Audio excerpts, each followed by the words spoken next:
Agora vamos chamar o Pedro Gonzalez, do Rio de Janeiro, que vai falar sobre a sociedade aberta dos intérpretes e o acesso à justiça depois da porta de entrada.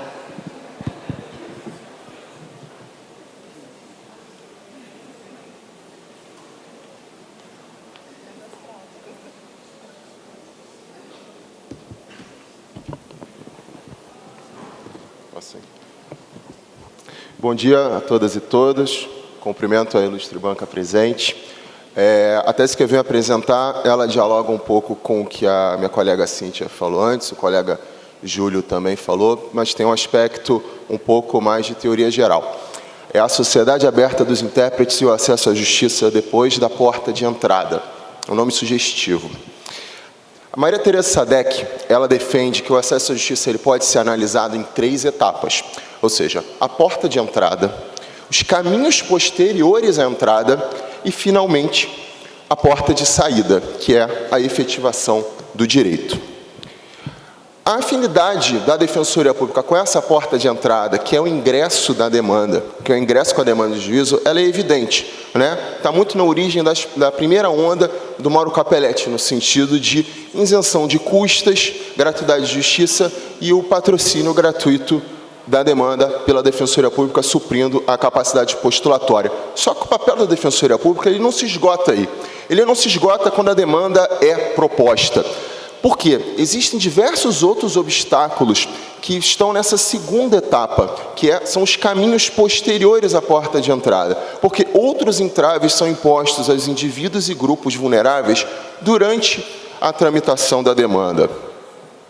Ou seja, vencida a barreira do ingresso da demanda em juízo, há obstáculos especialmente com relação à participação no debate processual, que muitas vezes resta elitizado, não é efetivamente democrático.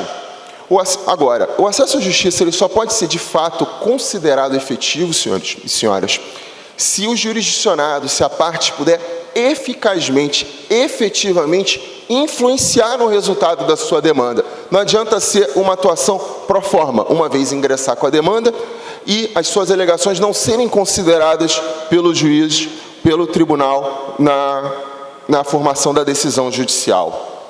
Nesse sentido, é preciso ampliar o espaço de debate, democratizar o espaço de debate na formação das decisões judiciais.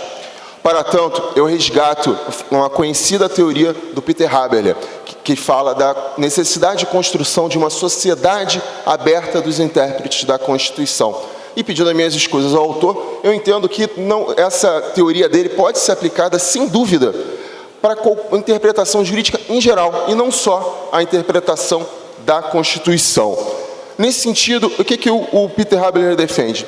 Ele defende que são considerados intérpretes da Constituição, e eu diria da ordem jurídica de uma forma geral, as partes, associações, peritos, amicus curiae, terceiros, partidos políticos, e eu acrescento aqui também as intervenções institucionais do Ministério Público e da Defensoria Pública nos processos, dentro dessa ideia de quanto mais pluralista é a sociedade, maior deve ser essa participação, ampliação dos possíveis intérpretes. A efetivação da sociedade aberta dos intérpretes, senhores e senhoras, ele possibilita, portanto, aos vulneráveis, aos marginalizados, efetivamente participarem da construção hermenêutica, ou seja, da interpretação que vai ser levada, que vai construir a decisão judicial. Agora, essa sociedade aberta dos intérpretes, teoria tão conhecida, será que ela se efetiva na prática? E qual é o papel da Defensoria Pública para a efetivação dessa sociedade aberta dos intérpretes? Bom, como já falei antes, os indivíduos e grupos vulneráveis, eles enfrentam diversas dificuldades extras durante a tramitação do processo, e eu destaco as desvantagens estratégicas mesmo durante a tramitação processual, principalmente quando o ex-adverso, a outra parte, são os litigantes habituais, os repeat players que fala o Mark Gallenter, os bancos, o próprio Estado, INSS, seguradoras e por aí vai. Nesse sentido, com essa desvantagem, certamente a inclusão na sociedade aberta dos intérpretes resta prejudicada. Pesquisas empíricas, que eu coloco os dados certinhos na tese, comprovam, senhores, num conflito entre desiguais, os juízes tendem sim a favorecer a parte mais poderosa. A estatística do juiz Robin Hood, que é a citação que está ali, destaca cerca de um conflito entre desiguais, o poderoso tem 43% maior chance de ter a sua tese vitoriosa. Quais são as possíveis causas, então, para esse desequilíbrio que eu gostaria de destacar? Claro, são possíveis causas. Primeiro, uma cultura normativista, técnico-burocrática do Poder Judiciário, que torna pouco receptivo a demandas, a certos tipos de demanda dos grupos e indivíduos em situação de vulnerabilidade. E por que isso? Primeiro, o próprio ensino jurídico das faculdades de direito, extremamente positivista, sem uma interdisciplinaridade, sem uma visão crítica social das questões. Também o próprio modelo de provas de concursos públicos que referenda essa ideia, e sem falar dos cursinhos que hiperbolizam todas essas críticas ao ensino das graduações. A própria promoção dos juízes, a forma como os juízes são promovidos, baseado em estatísticas, em produtividade. Por quê? Porque esse tipo de demanda, as demandas dos vulneráveis, muitas vezes desafiam a visão hegemônica, desafiam a legislação positivada, clara. Portanto, exigem um maior tempo de estudo, de raciocínio, uma maior construção hermenêutica. Dá mais trabalho, demora mais julgar nesse sentido. É mais fácil aplicar a lei fria. E aí se conecta, portanto, a essa outra segunda causa, que é a falta de uma legislação conectada com a realidade social. Analisando a legislação, é muito fácil perceber que a grande maioria dela segue, a legislação privatista, então, é muito clara, ela segue um modelo liberal burguês do homem médio, ou seja, ignorando as diferenças. Não se atenta às particularidades. E aqui alguns exemplos. Por exemplo, a diferença de regulamentação na lei entre a posse e a propriedade. A posse tão mais comum.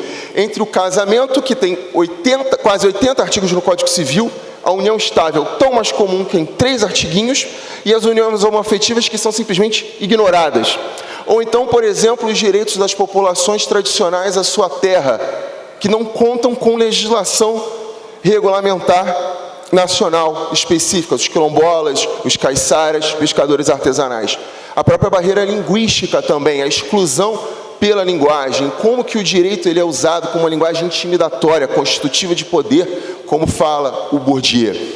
Portanto, é essencial que a parte vulnerável receba assistência jurídica adequada para que possa enfrentar esses desafios posteriores à porta de entrada. E aí vem a responsabilidade da Defensoria Pública. E qual é o potencial que a Defensoria Pública tem para enfrentar esses caminhos? Bom, tem um conhecimento e experiência sobre os problemas típicos do seu público-alvo. Tem a possibilidade, como destaca o Boaventura de Souza Santos, de atuar os vulneráveis enquanto grupo e classe, não como indivíduos vulneráveis, justamente promovendo uma litigância estratégica, uma atuação integrada, permitindo inclusive a formação de uniformização de entendimentos e teses para, de fato, influenciar com maior força as decisões judiciais.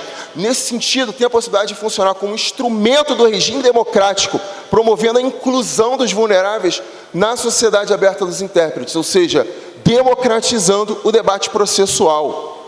E aí, avulta de importância, portanto, alguns institutos novos vindos pela legislação mais recente e alguns também já mais antigos, mas ainda pouco utilizados pela Defensoria Pública. O exemplo da RDR, que a Cíntia trouxe aqui para a gente, o incidente de resolução de demandas repetitivas, os amicus curiae, que foi reforçado pelo novo CPC. 2 exemplos aí de instrumentos pouco utilizados. A DIN estadual, que é prevista em diversas constituições estaduais, que a Defensoria Pública tem a possibilidade de promover.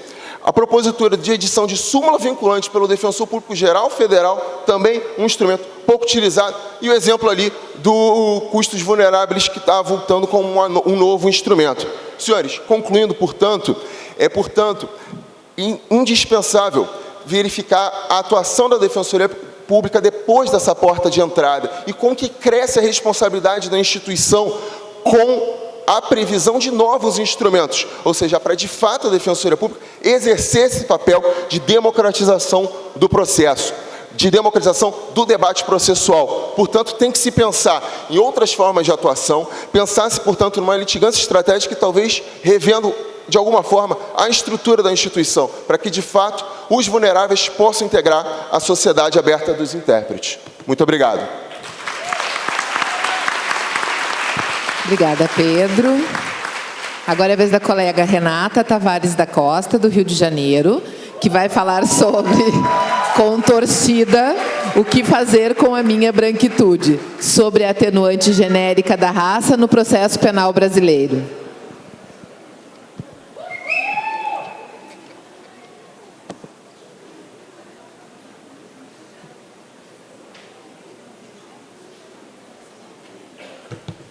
Isso aqui é para virar, tá?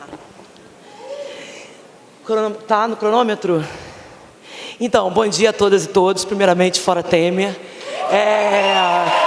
Preciso dizer isso. Eu estou um pouco nervosa hoje, porque eu acho que eu tenho uma super responsabilidade no que eu vou falar. A questão é a seguinte, companheiras e companheiros. Quando eu propus, a minha pergunta é: o que eu faço com a minha branquitude? E a minha proposta é discutir branquitude, parar de pensar em discutir negritude, pensar em discutir branquitude. E pensar que branquitude é o quê? É o nosso espaço de privilégio.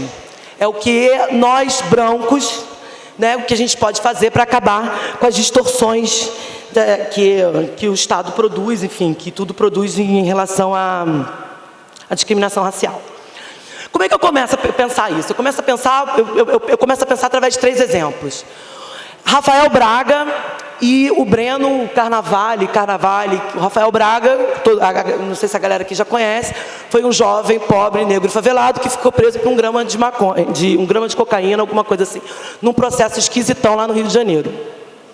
E o Breno foi o filho de uma desembargadora que estava com 120 quilos de maconha, não sei quantos, acho que eram 200 munição de fuzil, e está solto, cumprindo, aguardando o julgamento numa clínica com piscina.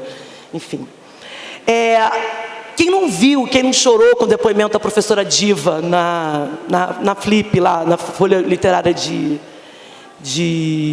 Paraty? Quem não viu Netflix, não sei se estava no Netflix, eu acho, um documentário do Menino 23, que é a história de meninos que eram levados do orfanato no centro do Rio de Janeiro para o interior de uma cidade em São Paulo, e que um professor descobriu, fez uma tese de doutorado, enfim, isso saiu um filme e tal, e a família Rocha Miranda responde dizendo assim: olha, isso aí não foi nada disso, a gente estava querendo salvar essas crianças do orfanato para levar para essa fazenda e eles trabalharem lá de graça para a gente. A partir disso, eu fico pensando, cara, qual é o meu papel neste lugar? E aí você não tem nesse lugar. Isso deixa bem claro o quê? Que a gente ainda vive dessa herança colonial da escravidão. E a gente precisa combater ela. E o que eu falo da herança colonial da escravidão? Estou falando do racismo. Que segundo Jurema, I'm a revolutionary. Isso aí é uma frase do Panteras Negras, tá? Então, assim, dessa herança da escravidão a gente tem o racismo, que ele se expressa através de 3 momentos. O racismo pessoal. Jurema Werneck, não sou eu que falo, é muito importante porque eu não quero ser vozeira de ninguém. Jurema Werneck diz: imaginem, senhoras e senhores, companheiros e companheiras, uma pessoa negra andando nas ruas do Leblon, nas ruas de Ipanema. O tempo inteiro ela vai ser movida por um sentimento de medo, de a qualquer momento ela vai ser acusada de alguma coisa. Ela pode ser vítima de qualquer tipo de preconceito. Tipo, eu vim visitar, chega no prédio, vim visitar fulano de tal, a entrada de serviço é por ali. Ela também o racismo se expressa também nessas relações interpessoais, que é o que a gente conhece, a injúria, macaco no futebol, né? Geralmente, a maior vítima disso é a galera do Flamengo, né? Enfim.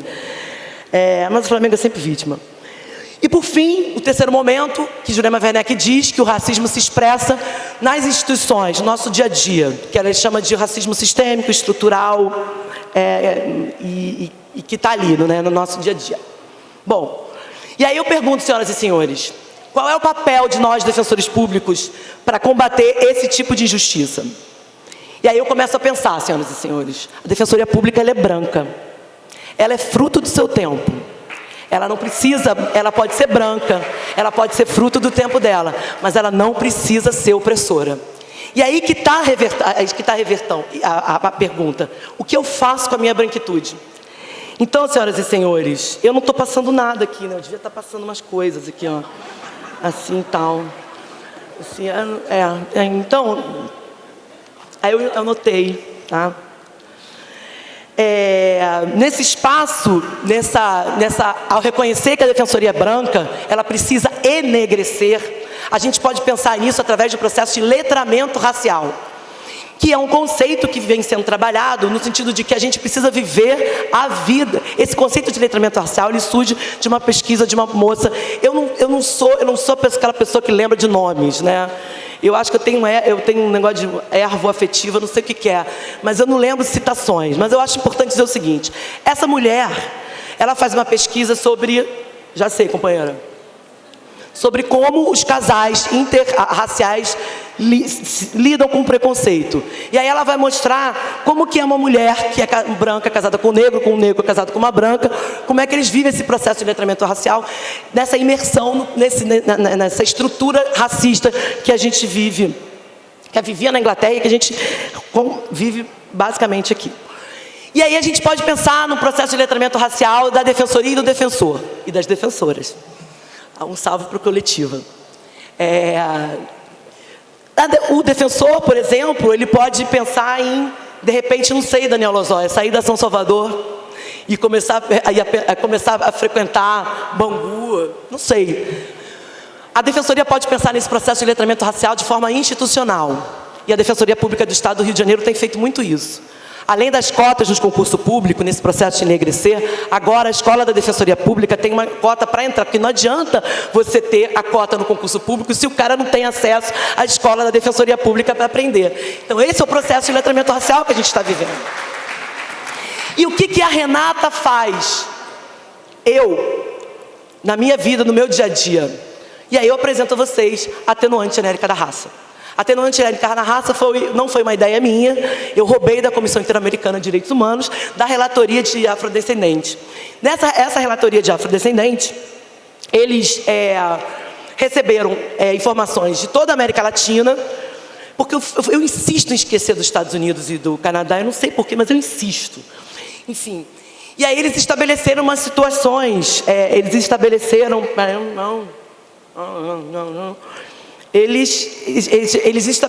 como que o povo negro vive em situações mais excludentes que o povo branco.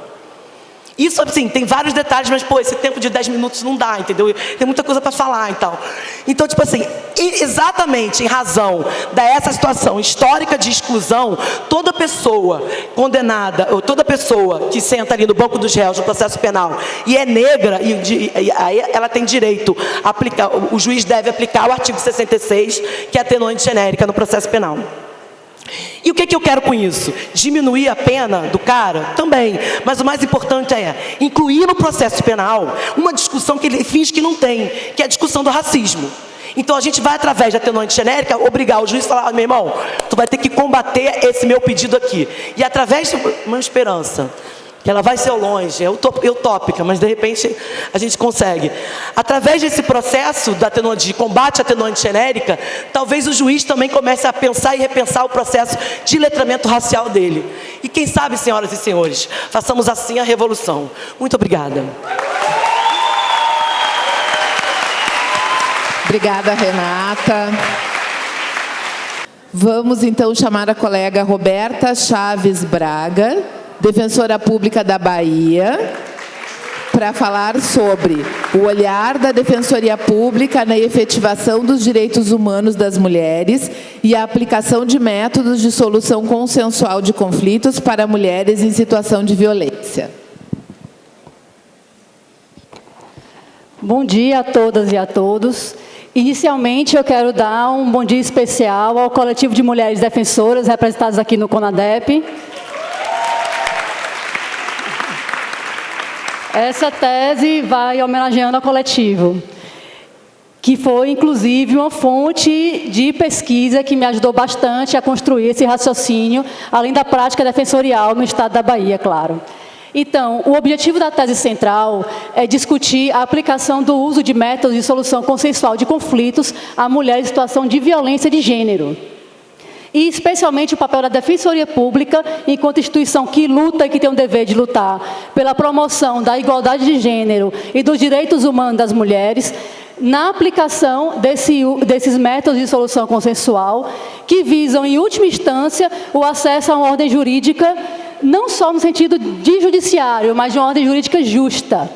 E as mulheres, não é desconhecimento de todos, que as mulheres, nesse processo de acesso à justiça, muitas vezes encontram barreiras e são invisibilizadas. A violência contra a mulher, nesse processo, é invisibilizada. E isso vai desde o momento extrajudicial até o momento judicial, de acesso realmente ao poder judiciário. E é nesse sentido que a tese ela se debruça sobre a perspectiva de como nós, operadores jurídicos, e em especial como nós, defensores públicos, podemos contribuir para que a mulher que se encontra em situação de vulnerabilidade, que se encontra em situação de violência de gênero, possa ter essa situação visibilizada e de forma que nós não aprofundemos essa situação de violência. Então, deixa eu passar. As instituições do sistema de justiça, elas possuem esse dever de não só promover a igualdade de gênero, mas também de não aprofundar a desigualdade e a opressão em face à mulher. E é nesse sentido que muito desde a década de 90, vem se buscando diminuir a demanda do processo na fase judicial. Então, muitos métodos de solução judicial, de solução consensual de conflitos, foram utilizados para amenizar a excessiva demanda no Poder Judiciário. Métodos, claro, que têm extrema validade, e aí eu não questiono, ressaltando aqui, o uso desses métodos, lato sensu, como um todo, mas que, neste cenário da utilização dos métodos de conciliação, de mediação, muitos grupos vulnerabilizados são esquecidos nesse processo e muitas peculiaridades de alguns desses grupos, em especial aqui das mulheres em situação de violências, são esquecidas e não são abordadas. E aí é que entra a Defensoria Pública nesse cenário. Se você for observar, desde a década de 90, diversas leis trataram dessa temática, programas especialmente do CNJ, lei de mediação, novo Código de Processo Civil, resolução do CNJ, emenda a resolução do CNJ, que prevê programas de pacificação social, que buscam exatamente incentivar o uso de instrumentos de mediação e de conciliação pelos tribunais de justiça local, inclusive na criação de núcleos e de centros jurídicos de incentivo à mediação e à conciliação. Programas como Justiça Paz na Casa, programas de incentivo à mediação e conciliação no âmbito judicial e extrajudicial, inclusive parte da Defensoria Pública dos Estados, que criam núcleos de solução de conflitos extrajudiciais. E agora, mais recentemente, a obrigatoriedade trazida pelo Código de Processo Civil de inicialmente abordar a mediação e a conciliação como fase do processo judicial cível, de forma obrigatória. E aí veio esse questionamento. Como nós podemos abordar um direito humano da autonomia da mulher, que não quer ser submetida sequer a iniciar um processo de conciliação e mediação, face a tanto incentivo ao uso dos métodos e face à obrigatoriedade prevista no Código de Processo Civil?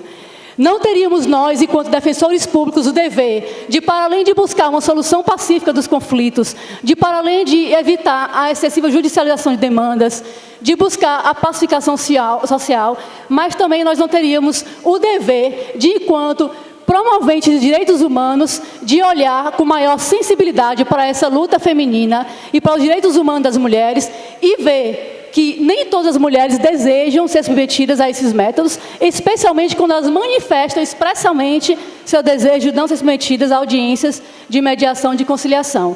E aí é que está o ponto. Uma mulher que não deseja, de forma expressa, estar à frente do seu agressor, que lhe causou uma violência sexual, psicológica, moral ou diversa que seja, e ser submetida de forma obrigatória a estar ali, mesmo que não chegue a conciliar, mas somente a estar no espaço de mediação e de conciliação. Não é essa pacificação social que nós queremos. Nós queremos uma pacificação social que, de fato, respeite os direitos humanos das mulheres.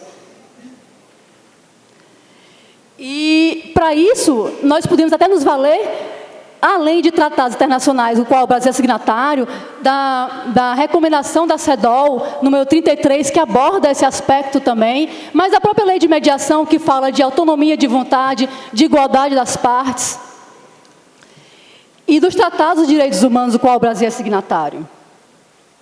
Então, o Estado, aí é importante nós vermos as duas facetas do Estado juiz, do Estado promotor de políticas públicas, de promover a igualdade de gênero e de também não aprofundar a desigualdade, de também não aprofundar a forma de opressão da mulher. E a Defensoria Pública da Bahia, por exemplo, teve essa discussão no âmbito interno e discutiu e aprovou 2 enunciados, o qual eu gostaria até de dar uma olhada com vocês, ler, que tratam exatamente dessa temática, que é a aplicação de soluções consensuais de conflito, previstas no Código de Processo Civil, deve observar a autonomia da vontade das partes e os direitos individuais fundamentais, excepcionando sua aplicação quando a mediação ou a conciliação for inadmissível por ausência de isonomia entre as partes, em especial nos casos de violência de gênero contra a mulher, incluindo a doméstica e a familiar, evitando-se a revitimização da mulher ou sua exposição ao risco de ocorrência de novas violências. O órgão da Defensoria Pública, então, e aí a abordagem do outro enunciado, ele tem o dever de promover ações e atos que sejam capazes de coibir essa nova forma de opressão e de revitimização da mulher. A tese, ele se debruça exatamente, não só no papel da Defensoria Pública, mas e sim no cenário de que todo operador jurídico cabe promover a igualdade de gênero, respeitar a autonomia da mulher e se abster de praticar atos de vilipêndio de seus direitos. Então, tanto na esfera judicial como extrajudicial, é preciso maior sensibilidade do operador jurídico, seja defensor público, promotor, advogado, a fim de afastar qualquer obrigatoriedade de contato de métodos de autocomposição quando uma das partes for mulher em situação de violência de gênero. Notadamente, quando houver a expressa manifestação daquela parte no sentido de não ser submetida a métodos de conciliação e de mediação, quando assim não deseja. O entendimento que privilegia a autonomia da mulher e a dignidade da pessoa humana, ela vai, então, de acordo com os tratados internacionais, o qual o Brasil é signatário, e com a própria lei de mediação. E essa tese, ela vem afirmar o papel do defensor público nessa conduta, que cabe a nós, defensores públicos, evitar esse aprofundamento dessa forma de opressão em relação à mulher e de valorizar os princípios contidos na Constituição Federal e nos Tratados de Direitos Humanos, quando for aplicar os métodos de conciliação e de mediação, quando uma das partes estiver em situação de vulnerabilidade, em especial quando uma das partes estiver em situação de violência e desejar não ser submetida e assim se manifestar de forma expressa. Obrigada. Obrigada, Roberta. Vamos chamar agora, então, os colegas Vivian Silva de Almeida e com torcida também. E Henrique da Fonte Araújo de Souza, do Espírito Santo,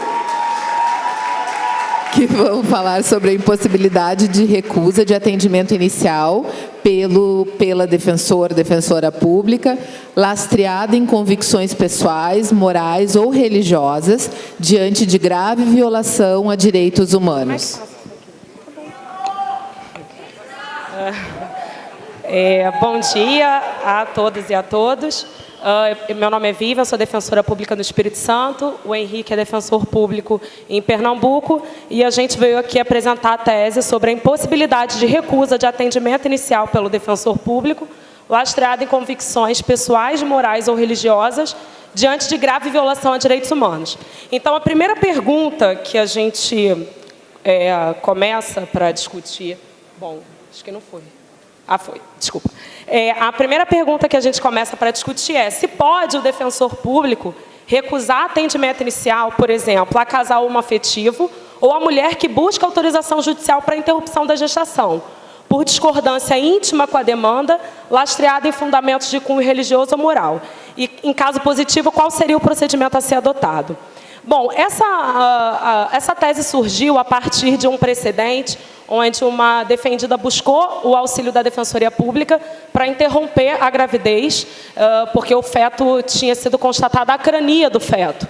E aí ela buscou atendimento inicial, teve o atendimento inicial negado pelo defensor público, que motivou a negativa com base em questões de foro íntimo e, teoricamente, seguiu o mandamento legal, comunicou o defensor público geral e o defensor público geral designou outro defensor para fazer o atendimento, só que a mulher já revitimizada não teve mais interesse pelo atendimento da Defensoria Pública e sem contar também o transcurso de lapso temporal, principalmente se tratando de uma questão atinente à gestação. Então, para responder essa pergunta, primeiro de tudo a gente tem em mente a essência da Defensoria Pública. A Defensoria Pública é fruto, instrumento e sustentação do Estado Democrático de Direitos. Ela surge justamente para promover o acesso à justiça das pessoas em condição de vulnerabilidade. E esse conceito de vulnerabilidade ele tem que ser analisado de forma extensa, conferindo máxima efetividade às normas constitucionais, né, e também em consonância com as regras de acesso à justiça de Brasília, que trazem um conceito ampliado de vulnerabilidade. Né? Então, a gente não trabalha só a questão da vulnerabilidade econômica, mas também a social, organizacional e mais, diante de vulnerabilidades sobrepostas, a prioridade no atendimento ainda deve ser maior. Né? Então, tendo em base a essência da Defensoria Pública e a identidade da Defensoria Pública, o que identifica a Defensoria Pública? É justamente a promoção de direitos humanos. É a única tarefa que é atribuída exclusivamente à nossa instituição. Então, tendo em base a essência da Defensoria Pública e a identidade da instituição, é que a gente analisa essa possibilidade de recusa de atendimento inicial pelo defensor público, que deve ser visto com muita cautela, já que o assistido, ele, quando busca o apoio da Defensoria para estancar o sofrimento humano, muitas vezes é a última porta que ele busca, né, auxílio para sanar eventual injustiça ou buscar a contemplação de algum direito. E aí, primeiro de tudo, a gente foi analisar a Lei Complementar 80 para ver o que disciplinava a lei a respeito da negativa de atendimento inicial. E quando a gente vai na Lei Complementar 80, a gente vê que a negativa de atendimento inicial é prerrogativa do defensor público. Só que as prerrogativas institucionais, elas não são benefício de ordem pessoal para o defensor público. Elas servem justamente para respaldar o atendimento, para proteger a população e como um instrumento de atendimento mais eficaz. E é com base nisso que o artigo 128, ele prevê essa negativa de atendimento inicial, inclusive, em consonância com isso, no sentido de que isso é possível quando a demanda for manifestamente incabível, né, e contrária ao interesse do assistido. Né? Então, a alegação de motivo de foro íntimo para a negativa de atendimento inicial, a gente percebe que, inclusive, há a confusão de dois institutos, de acordo com a Lei Complementar 80. Né? Porque a declaração de motivo de foro íntimo ela é atinente à declaração de suspeição. E a declaração de suspeição ela é instituto diverso, inclusive é previsto em dispositivo diverso e acontece no bojo do processo judicial. Né? Então, há um encaminhamento para o mesmo tabelar. Então, a gente verifica que não há um prejuízo tão grande para o assistido, porque ele continua sendo atendido pela instituição. Agora, a negativa de atendimento inicial, não necessariamente isso acontece. Né? Então, a gente tem que analisar isso com muita cautela, justamente para que não haja prejuízo para o assistido. E aí, a gente percebe que essa alegação de motivo de foro íntimo é uma alegação muitas vezes abstrata para respaldar uma convicção contrária ao interesse do assistido. Né? E isso é, inclusive, diferente de um outro instituto que a gente traz para contrapor tudo isso, que é a objeção de consciência. A objeção de consciência também tem disciplina legal, né? Que é relacionada a questões da liberdade de crença, liberdade liberdade de manifestação. E então a gente percebe que há um aparente conflito aí de dois direitos em jogo, que seria o acesso à justiça e a objeção de consciência.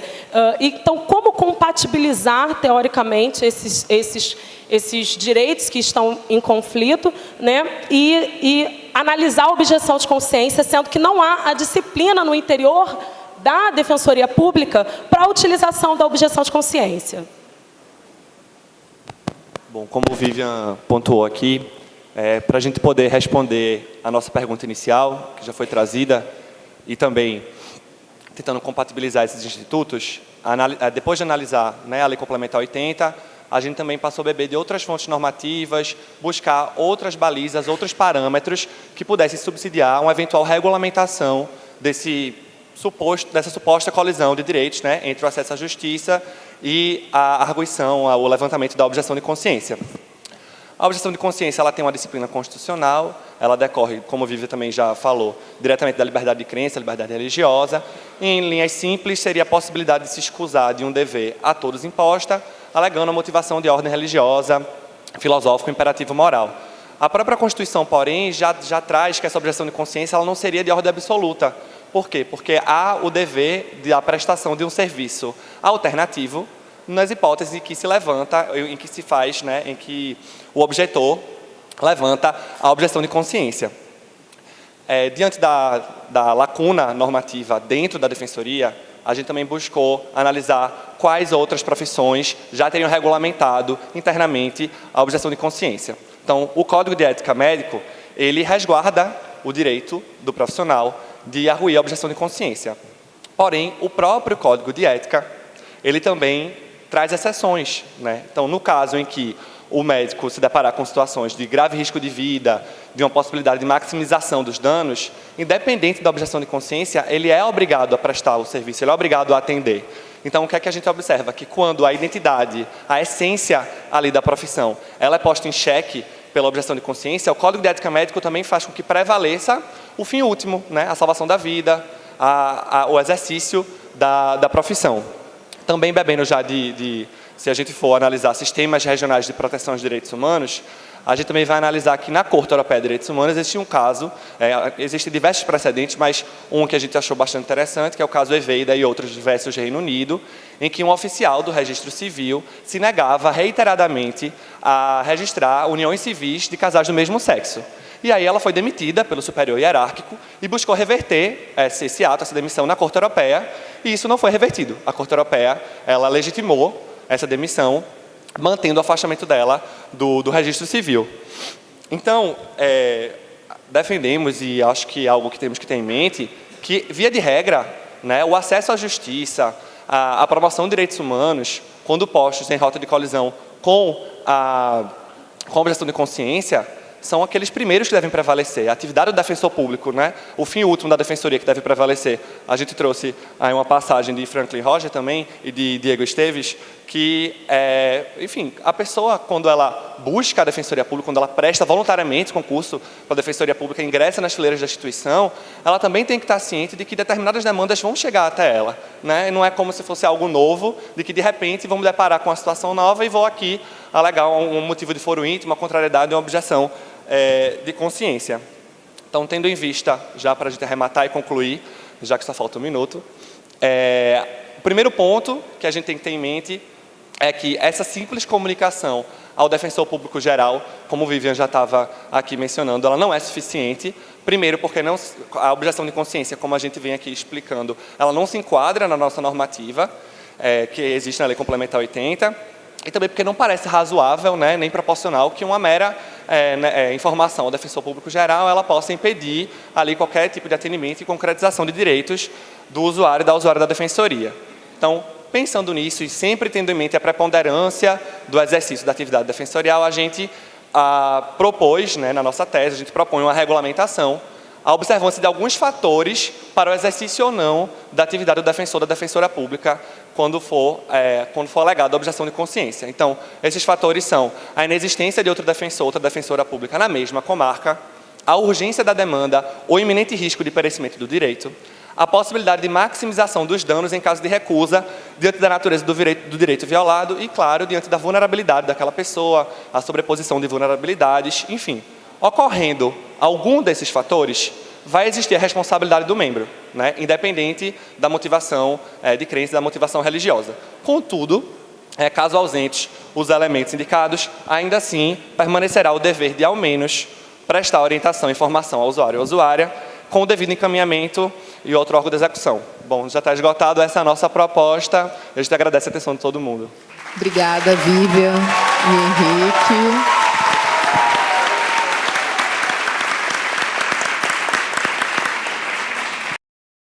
Bom, vamos começar então com a menção honrosa.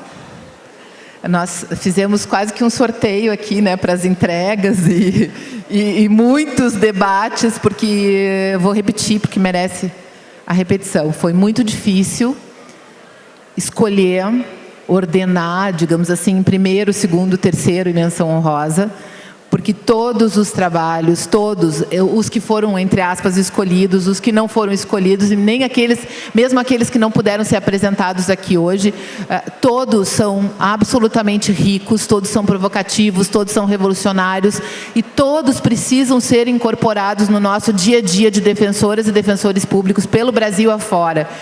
Por isso que esses trabalhos estão disponibilizados no livro, que está gratuitamente na internet. Nós recomendamos de forma muito efusiva que os colegas manejem isso na sua prática diária, nos seus estudos diários, porque as teses realmente são excelentes, são imperdíveis e merecem ser lidas com muito cuidado, com muita atenção. E mais do que isso, merecem ser adotadas, utilizadas, multiplicadas, porque isso vai ampliar a efetividade do nosso trabalho com a garantia de direitos.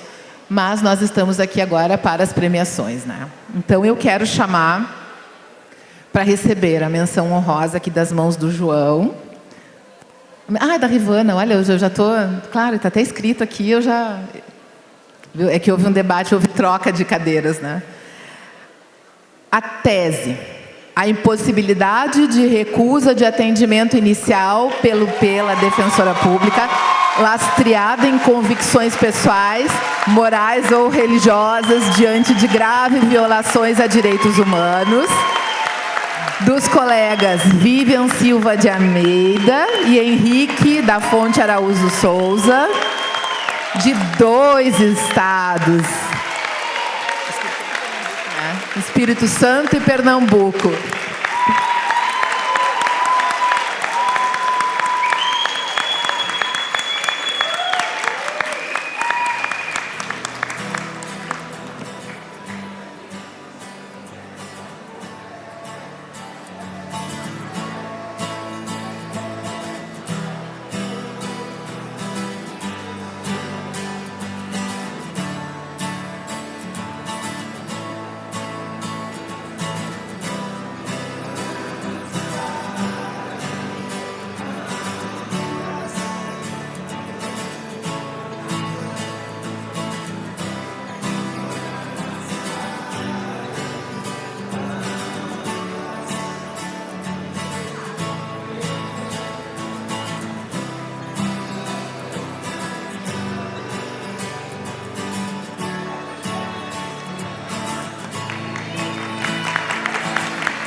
Em terceiro lugar, com a premiação a ser entregue pela nossa colega Fernanda, sob o título O que fazer com minha branquitude?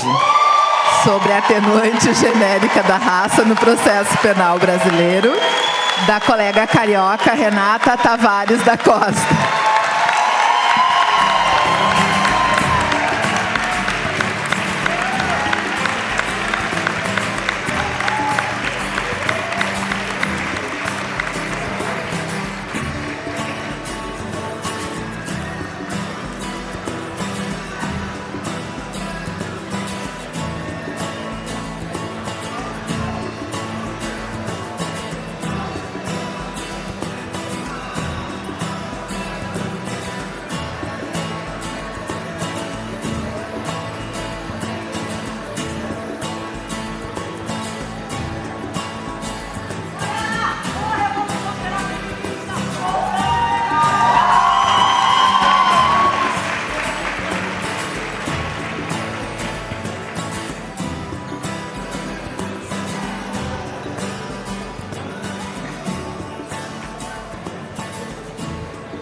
Em segundo lugar, cuja premiação será entregue pelo nosso colega João, a tese Defensorar em Tempos de Exceção, do colega Caio Jesus Granduque José, do Estado de São Paulo.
Em primeiro lugar, e aqui eu quero fazer um registro de que a escolha foi unânime.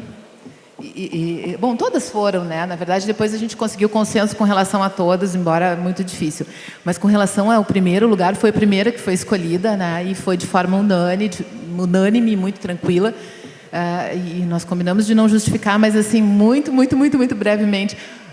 É uma tese que tem uma ampla aplicação no âmbito penal, no âmbito civil, em todas as áreas.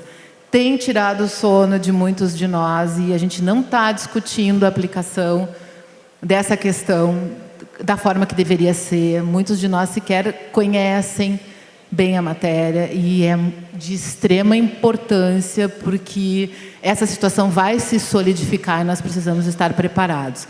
Então, como é um tema também que me é muito próximo, tem sido objeto de estudo, os colegas autorizaram que eu pudesse fazer a entrega do primeiro colocado, da primeira tese, que é um incidente de resolução de demandas repetitivas e o papel da Defensoria Pública como porta-voz dos direitos dos litigantes individuais na formação da tese jurídica vinculante.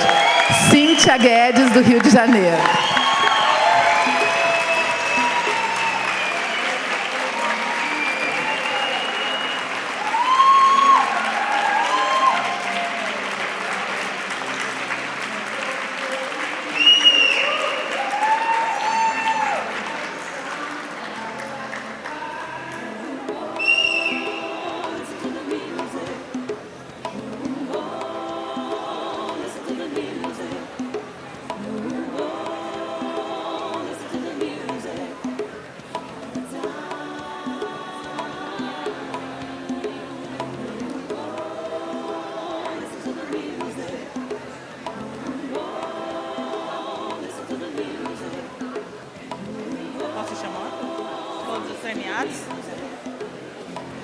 A gente queria chamar todos os premiados para a gente tirar uma foto conjunta aqui da banca de tese com os premiados de hoje.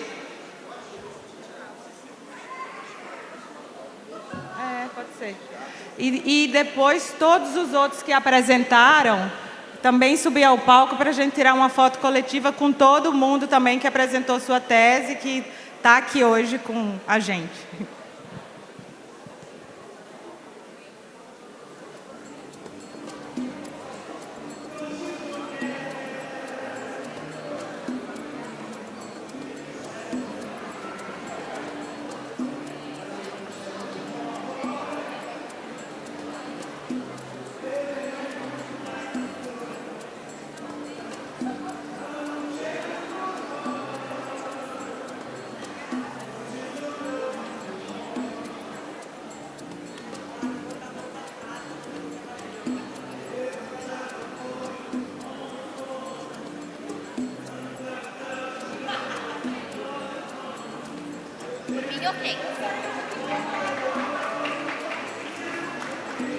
Por favor, todos os demais que apresentaram, se puderem subir aqui para a gente tirar uma foto, todo mundo que apresentou hoje.